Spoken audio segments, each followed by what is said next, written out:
नमस्कार, मैं हूं सीमा गोयल और आज हम शुरुआत करने वाले हैं उत्प्रेक्षा अलंकार से। उत्प्रेक्षा अलंकार का तात्पर्य है कि अत्यधिक समानता के कारण उपमेय में जहां उपमान की संभावना व्यक्त की जाती है।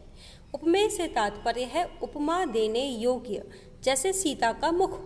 उपमान से तात्पर्य है जिससे उपमा दी जाए, जैसे कि चंद्रमा। वाचक शब्दों के रूप में यहाँ मनु, मानो, जनु, जनहु, जानो और मनहु का प्रयोग किया जाता है। इसका शाब्दिक विश्लेषण हम देखें, उत्प्रय ईक्षा से मिलकर के बना है उत्प्रेक्षा, जिसका अर्थ है प्रकृष्ट रूप से देखना, यानी भली भांति देखना। उदाहरण देखें, सोहत ओढ़े पीत पट श्याम सलोने गात, मनो नीलमणि शैल पर आतप पर्यो प्रभात। कि श्री कृष्ण श्याम सलोने शरीर पर पीले वस्त्र धारण करके ऐसे सुशोभित हो रहे हैं मानो नीलमणि पर्वत पर प्रातःकालीन सूर्य की किरणें पड़ रही हो। दूसरा है लता भवन्ते प्रकट भे ते ही अवसर दो भाई। उसी समय दोनों भाई राम और लक्ष्मण लता भवन से प्रकट हुए, यानी सामने आए।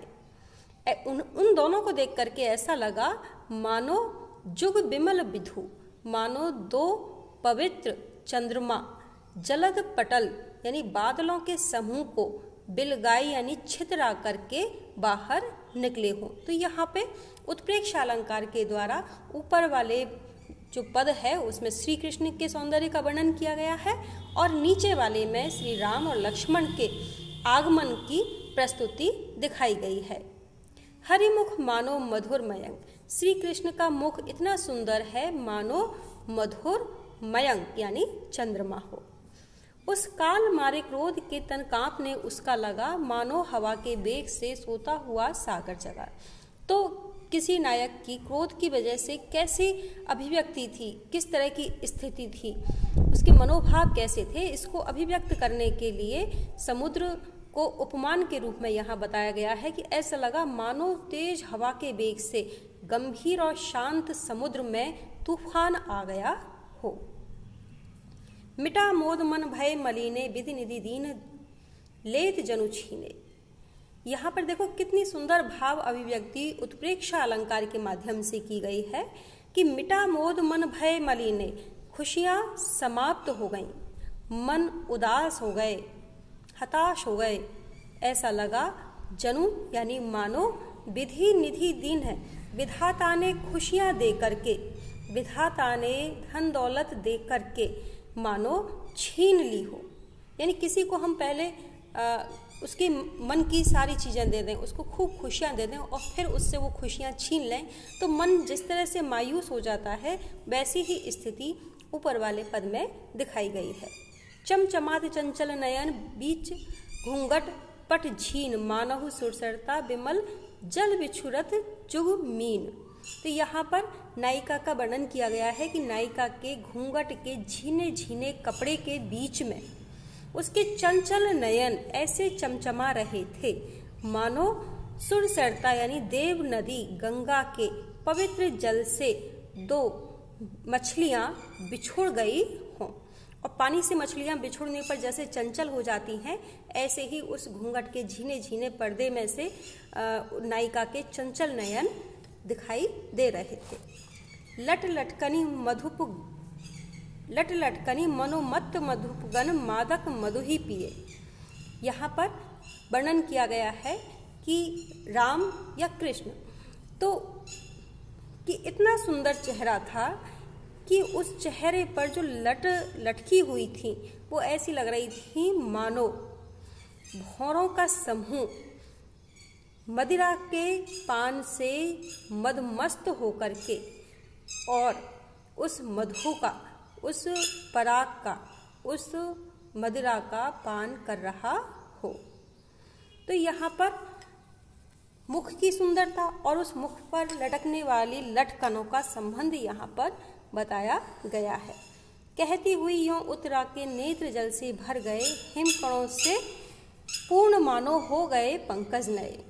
ऐसे कहते हुए उत्तरा के नेत्र आंसुओं से भर गए, जैसे ऐसा लगा मानो हिमकणों से कोई कमल का जो फूल है वो हिमकणों से पूर्ण मानो हो गया हो। तो यहाँ पर मानो का उपयोग किया गया है, उत्प्रेक्षा अलंकार है कि उत्तरा के जो नेत्र थे वो कमल के समान सुंदर थे और उन कमल नेत्रों में जैसे ही आंसू की बूंदें आईं तो ऐसा ही लगा जैसे कमल के ऊपर हिमकण चमचमा रहे हों। यों वीरवर अभिमन्यु तब शोभित हुआ उस काल में, सुंदर सुमन ज्यों पड़ गया हो कंटकों के जाल में। तो यहाँ पे चक्रव्यूह के समय अभिमन्यु की क्या स्थिति थी, इसको अभिव्यक्त किया है उत्प्रेक्षा अलंकार के माध्यम से कि वीरों में श्रेष्ठ अभिमन्यु उस समय शत्रु सेना के बीच में इस तरह से सुशोभित हुए ज्यों मानो कांटों के जाल में कोई सुंदर सुमन, कोई सुंदर पुष्प बीच में पड़ गया हो। मानो भास्वर भाव वही हो कविता के। तो यहाँ पर एक पंक्ति है ये कि इस तरह से ऐसा लग रहा था उनको देख करके जैसे कविता के तेजस्वी भाव बही हों।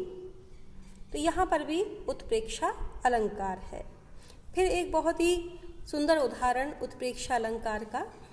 कंकन किंकिन नुपुर धुनि सुनि कहत लखन सन राम हृदय गुनी, मानहु मदन दुंदुभि दीनी मनसा विश्व विजय कर लीनी।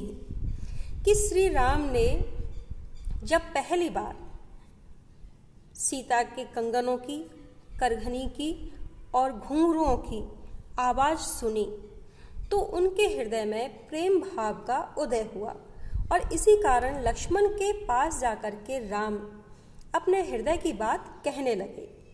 तो लक्ष्मण जी से श्री राम जी कहने लगे कि हे लक्ष्मण, ऐसा लग रहा है मानो कामदेव ने अपना नगाड़ा, अपनी दुंदुभी बजा दी है और कामदेव ने इस संपूर्ण विश्व को विजय कर लिया है।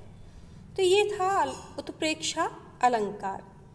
आशा करती हूँ आपको ये समझ में आया होगा और आप इसे बार बार इन उदाहरणों को समझें और बार बार पढ़ें, जिससे कि उत्प्रेक्षा अलंकार के बारे में आपकी कोई भी जिज्ञासा है वह शांत हो सके। धन्यवाद।